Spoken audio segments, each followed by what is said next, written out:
Welcome to What's Up Wichita. We're here with host Mayor Brandon Whipple. Today we're talking with Katie Dawes with Wichita Park and Recreation. If you have a question for the mayor, email them to social@wichita.gov and he'll answer them on next month's show. Hi, I'm Mayor Brandon Whipple, and I'm here today with Katie with our own Park and Recreation Department. Katie, how are you? I'm doing great. Thank you, Mayor Whipple, for having me here today. Of course. Well, we're glad you're here. The Park and Recs Department has really been one of the silver linings when it comes to this pandemic.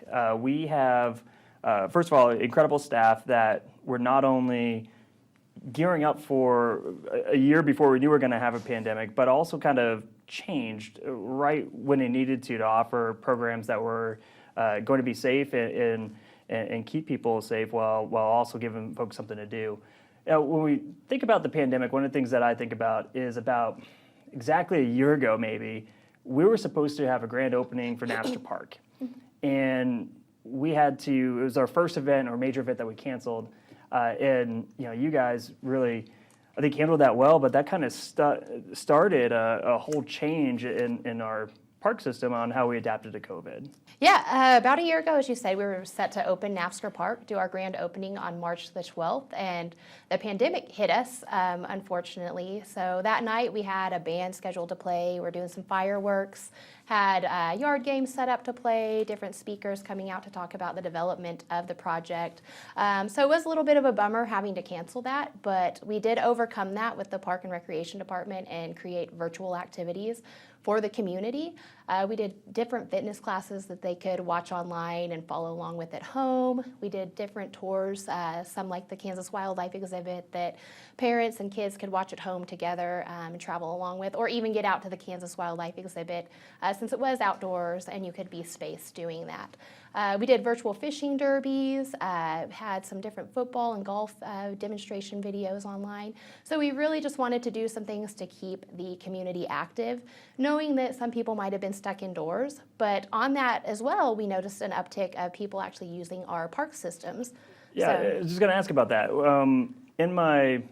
I remember this whole thing started off and everyone really kind of buckled down, and then I started seeing on social media more pictures of people out in our parks where we obviously weren't going to close the parks. It's open air. If you were out there, you can be socially distanced.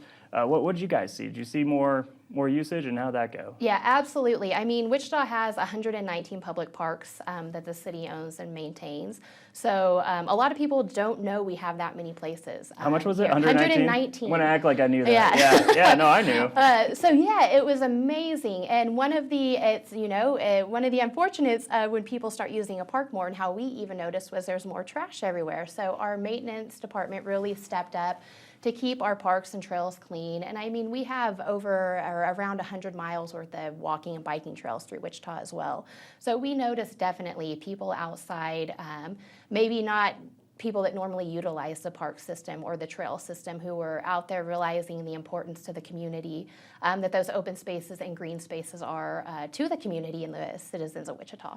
By the way, I'm such a big fan of your guys' department, because you and also the library, I'll give a shout out to Sean and the folks over at the library, really kind of picked up where some of these other services that we're used to let go. As far as folks might not have been able to go to the gym or to go play the sport they normally play.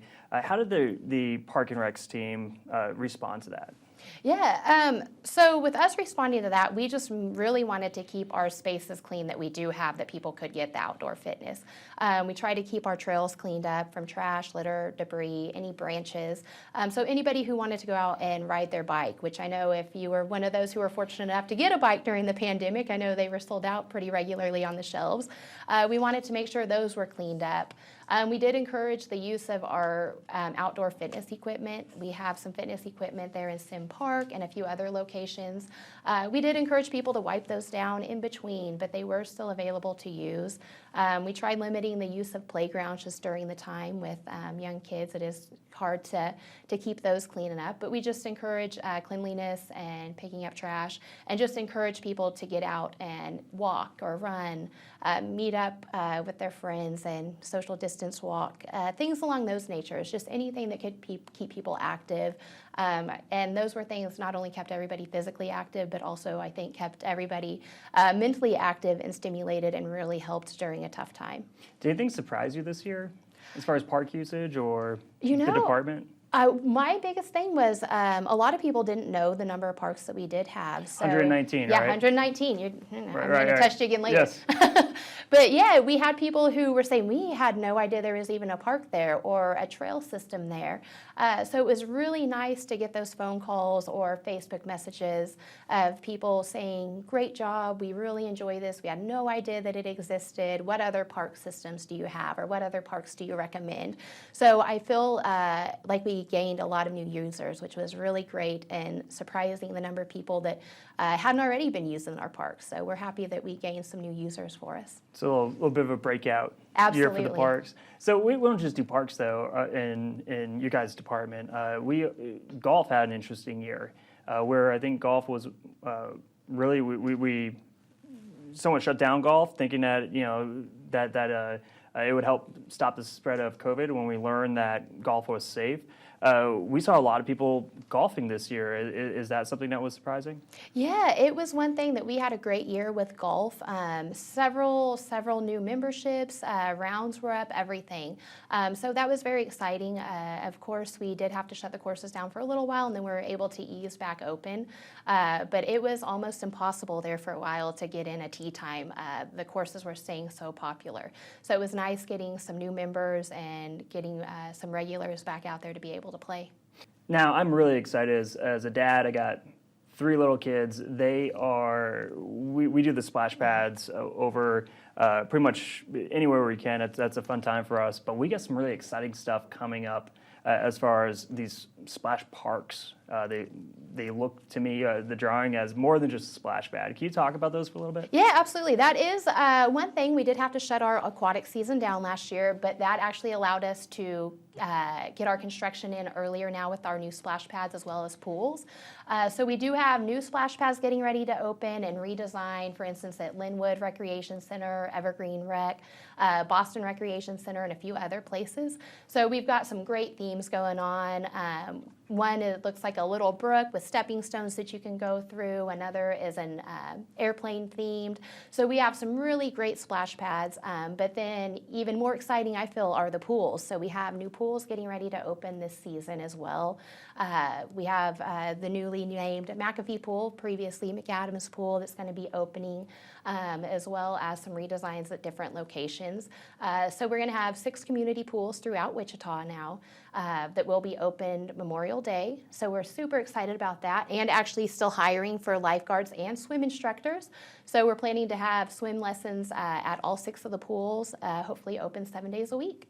And you mentioned this. One of the silver linings, I guess, to the situation we were in was we had to shut down the pools, but really sped up the renovation of those pools, and they're going to be all ready for prime time this season. Absolutely. We are hoping for a warm summer so we can get some good use out of the pools. I know we may still be under some COVID restrictions, but we're working hard to make sure we keep it safe for all of our swimmers this summer. Definitely. And that was a fun meeting to rename the pool after McAfee, who's a longtime resident of Wichita and really a renowned architecture who I believe designed the pool to begin with. And bringing him in and naming it after him really was really cool, because he didn't know what we were doing.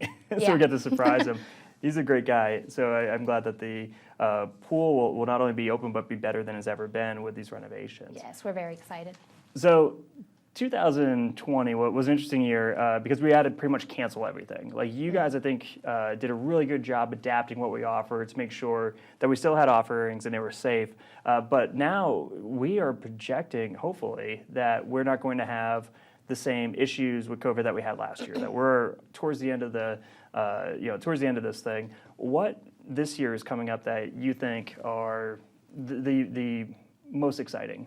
Yeah, so we're really looking forward to some of our events that, as you said, had to be canceled. We've got some great activities coming up. We have a Come Fly a Kite at Chapin Park on May 1st. We're still looking forward to our Open Streets ICT in September.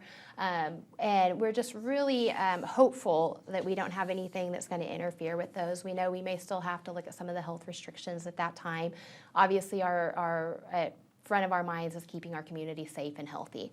We don't want anything that's going to risk anything on that. But we have a fun run we're looking forward to in June. We're hoping to announce more with that What's the coming fun up. run? Well, we are looking towards doing a margarita run coming June at Clout Memorial Golf Course. So you'll have to stay tuned. So like running to a margarita or running while drinking margaritas? How does that work? You have to run to the margarita. Oh, so okay, you've got to complete your 3 miles prior to getting to have the party. You run 3 miles, then you drink margaritas. Yes. Yeah, then you get to have a DJ and you play games, and so it's going to be a good time. And my wife told me that she asked me if I wanted to start training for a 10K because she's a runner. I kind of joke like, all right, I'll get back into the gym. Yeah. I pick up the hint. I know what you're going to make me go run things if I don't get myself healthy again. Well, I know some great trails you can head out on, or parks, either way. Yeah, well, and that kind of gets us to the next thing. Can you talk a little bit about some of the resources people can use to look towards these programs or look where some of these trails are? One of the things that we've seen is Evolve classes. Can you tell us a little bit about that resource and other resources that folks can utilize if they're watching and they want to go see what's out there? Oh, absolutely. We have now the Evolve Guide, which is the new joint activity guide with Park and Recreation, City Arts, and the Public Library. It combines all of our classes in one easy-to-use guide. So you can find your art classes, fitness classes, story times, any of the community events in there. We categorize it by ages, so if you've got young kids that are in the tot category, youth or adults, it's easy to find a class that you want. And I mean, there's hundreds of classes you can take throughout the year. Some that, beekeeping, Japanese swordsmanship, the library's got some amazing classes, everything. So we get the kids into beekeeping and Japanese swordsmanship. I wonder if my 5-year-old would like either of those. I think those 5-year-old would be delighted to enter either of those classes. Well, they do sword fighting with sticks in the backyard. So I think most parents here in Wichita are very excited to get the kids out into a class, get them socializing, doing some stuff that isn't, messing up our walls. So. Absolutely. We have a lot of structured activities they can do, or even take a class at City Arts and throw some clay onto the potter's wheel and get some frustrations out. So we have a great partnership with them just to work in collaboration on getting our activities out to everybody. But you can also look for Wichita Park and Recreation classes on our website, wichita.gov/park and rec, or even go to our Facebook page, which is the City Wichita Park and Recreation. We post all of our events on there, so it's just a great resource to see what's happening.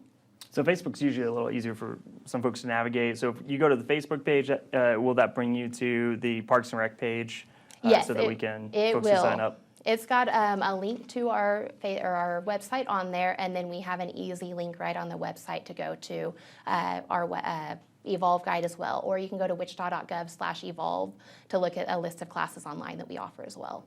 Awesome.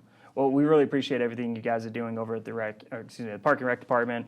Also, your perseverance this last year when things, like I said, as mayor, I had to announce a lot of things that were not fun to announce, right? Like the closings of fun events, where our COVID numbers were at the time. But one of the things I always appreciated was your department rearranging or adapting to the changes we were facing and making sure that we could always put something positive forward. So thank you for that. Thank you for everything you guys do. Really looking forward to this summer, getting the kids out of the house, getting them doing something fun. I'm a fan of the Facebook page because you guys are always posting the cool stuff you're doing. So thank you for that, and make sure you let the staff know that we are so happy that you all are here helping us get through this COVID. Thank you. We appreciate it. It's been an interesting year, but we're glad we could be here for everybody. Of course. Well, thank you.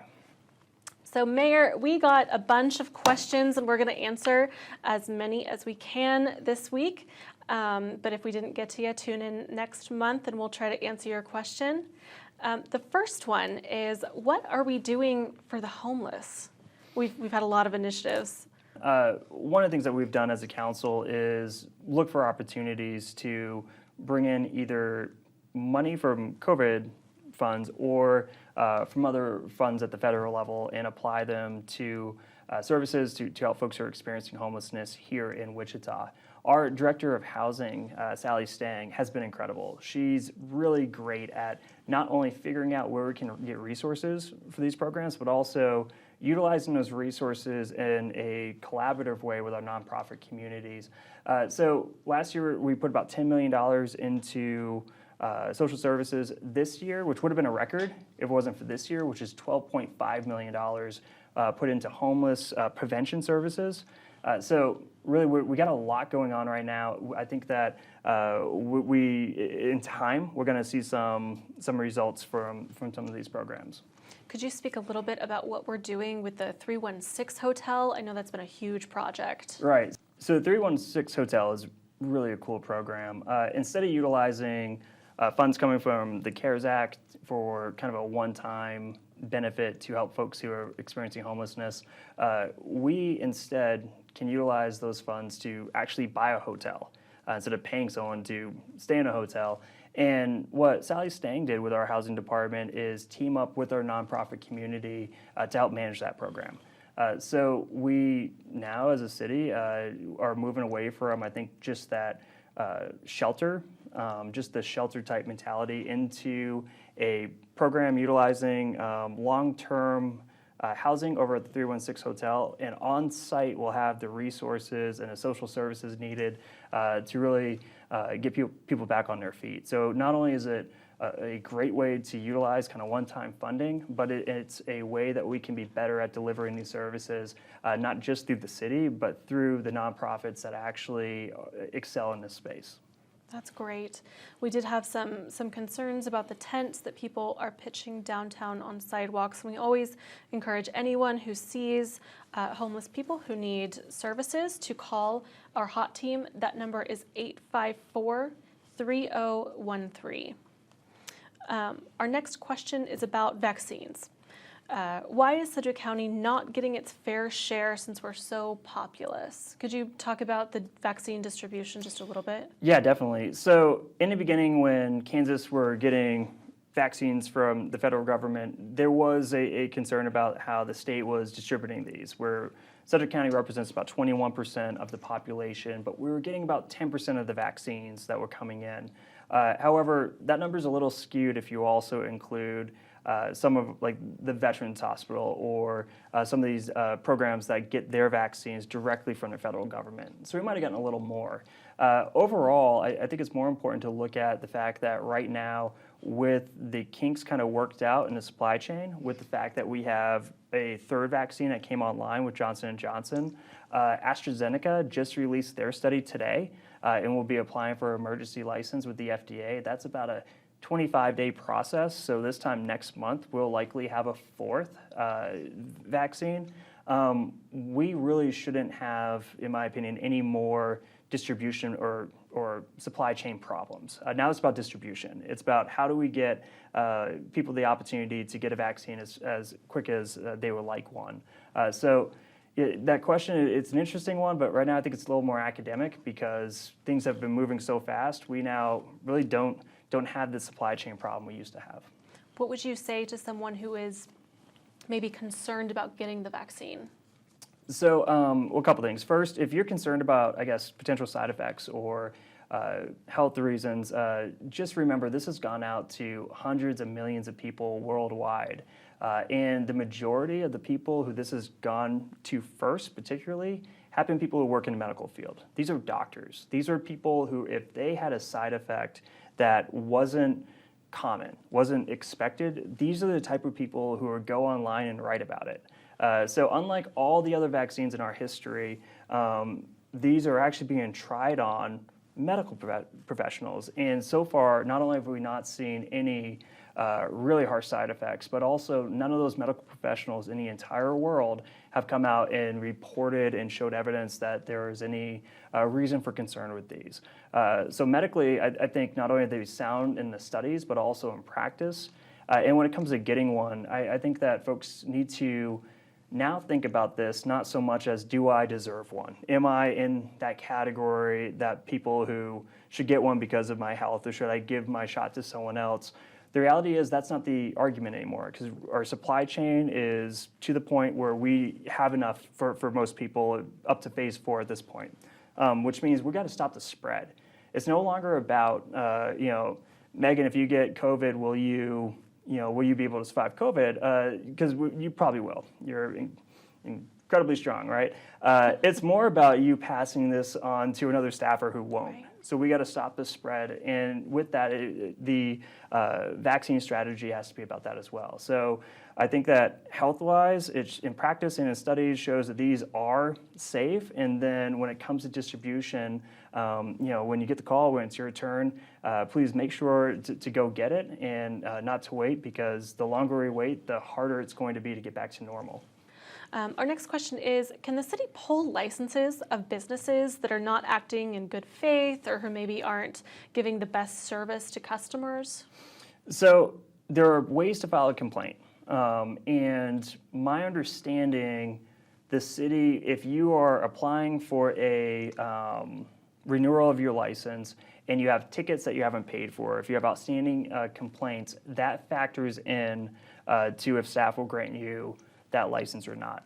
So if you're someone who has an outstanding, let's say, ticket because you were cited by the county for not enforcing restrictions that will keep people safe from COVID, let's say, the staff who reviews your application could take that into account when they decide on awarding your license for the future or not. So we want people who are feeding people who are really in charge of, could be in a situation that could make someone sick.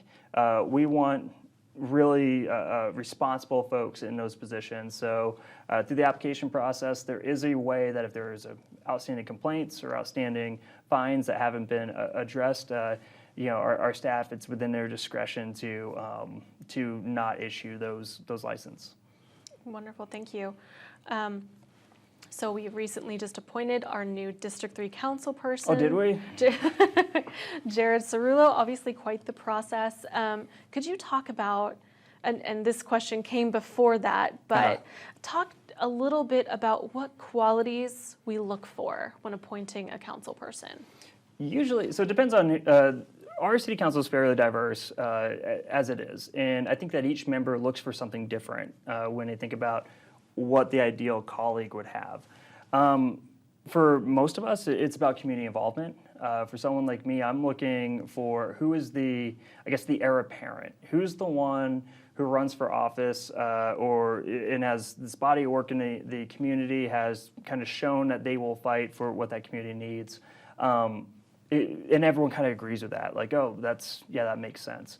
Other people, I think, are looking for folks who might be lesser known, but have that experience of sitting in meetings, have that experience of really understanding the process.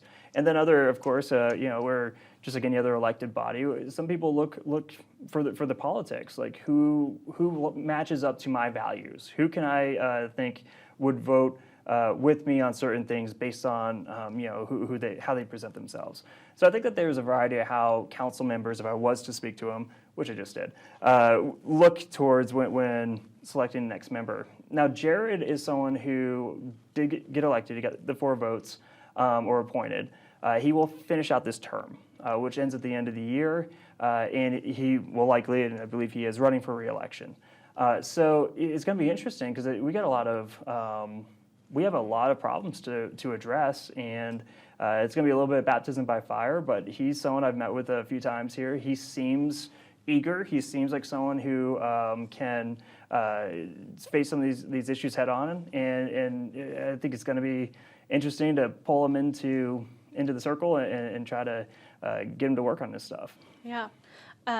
He's also, by the way, District 3 is my district. Oh. So I'm kind of glad that now I have someone to call and complain to when their neighbor's cat's underneath the deck or whatever. There's too many of them, or I can call him and complain that there's leaves in the road. Can't wait to do that. He's in the hot seat. He's the mayor's council person. That's right. Jared, it's Whipple again. And so glad you answered the phone again. I need you to come out here and trim this tree that's overshadowing my lawn. Yes, I'm sure he'll be right on that. Right, exactly. Yes, I'm sure everyone loves that. I'll become that guy, that neighbor. We need those people in our community, though. We do. Keep everything straight. Yes. Obviously, the process for appointment drug on through several council meetings. Do you think we will revisit the appointment process? Yeah, we could. I mean, in the end, it actually someone worked. I think that it's interesting where Because some people are throwing out the idea that, hey, maybe we should have ranked choice voting, which means that first week we would have had someone. And frankly, ranked choice voting usually is designed to give you a candidate who is so everyone can kind of work with, right? Like we all settle on this. That's how that works. However, the process, if it got to a coin flip, that would have been interesting. That's the part that I'm interested in changing if we do, although I got to talk to the council about what they think, because I'm not sure if the whole process needs changing. I kind of like the idea that we have to truly get 4 votes. We have to truly look into these candidates. We have to really make that hard decision on who we're going to give a vote to. But the idea of a coin flip, we could have been in trouble if there wasn't a tie. Like, what if we had 3 members who got a vote? So we're talking, ranked choice voting has been thrown out there, but we could do a hybrid where you actually keep the process, but instead of the coin flip, that very last ballot is ranked choice, where we kind of have the best of both worlds. I'm really open to that discussion to see where we wind up as a council, if it's something the council wants to take on. In the end, the worst fears didn't actually happen. The worst fears were we would get to the point where no one's ties, there's no coin flip, and we go through the whole process again. But I think that we all thought that someone would get 4 votes by then. Wonderful. Well, thank you. That's all we have. Again, please feel free to share your questions. If we didn't get to you this month, we'll get to you next month. Thanks for watching this episode of What's Up Wichita. I try to be as responsive as I can on social media, so please be sure to reach out to me there or shoot me an email at bwhipple@wichita.gov. If you want to ask a question for next month's show, go ahead and email social@wichita.gov. You can even send us a short video and we'll play it on the next episode asking your question. Thanks again for joining us.